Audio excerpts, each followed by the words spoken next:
Today we're going to talk about what you can do to improve your score in reading comprehension. Now let's understand that your RC score is more a symptom of a problem rather than the problem itself. So we have to diagnose the root cause, and the root cause can lie in one of these three areas. First, you might be having trouble comprehending the passage. Second, you might be facing trouble answering questions accurately. And finally, even if the first two are fine, you might be facing some trouble with speeding up. So let's talk about the first issue, comprehension. Initially, when you start with reading comprehension, don't focus on speed. Focus only on reading to comprehend. What that means is that we have introduced a structured approach in class, which is called the 5-pause approach.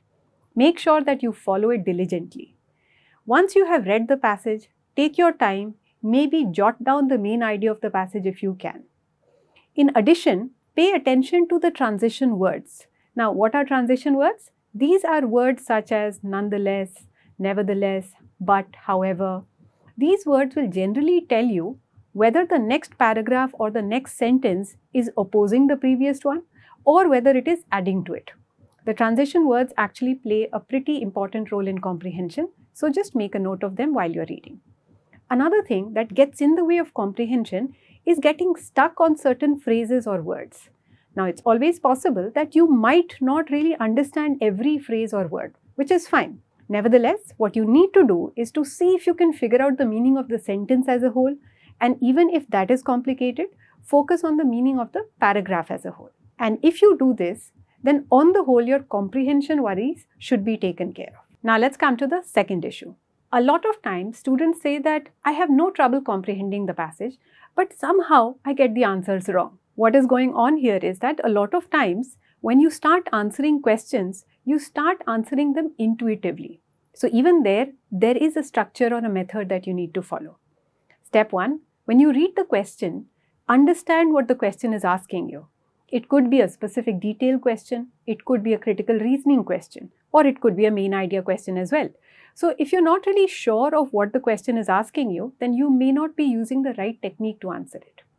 To give you an idea, if it is a main idea question, then I should definitely frame a shadow answer before I start looking at the options. That is going to help you with that situation where you get stuck between two options. Now, once you are done framing the shadow answer, look at the options, no problem. But read each option till the very end. A lot of times it is a single word or maybe a little bit at the end that tells you that this option is probably not the correct one. So make sure that you're not zipping through the options, read each one very carefully, and always use option elimination as the strategy. Never select the answer. Even if you feel that you know the answer for sure, always look at the remaining options and mentally explain to yourself why they are not the answer. Now, we're not expecting you to go through all of these steps in a very slow and painful fashion in the test. But initially, when you start with reading comprehension, this is the way to go. Finally, make sure that you're not using outside information to answer any of the questions. And that is another reason why you should not answer intuitively, because a lot of times that information is only there in your head but not in the passage. Also, don't be afraid to look back at the text in case you are confused about some specific detail. Sometimes our memories are not perfect. Now, let's get to the last issue. I'm able to comprehend, I can also get the answers right, but whenever I speed up, somehow things start going wrong. So then you have a problem with speed. The answer is not to try and start reading really fast, because that will bring down your accuracy. You need to think of RC as a marathon.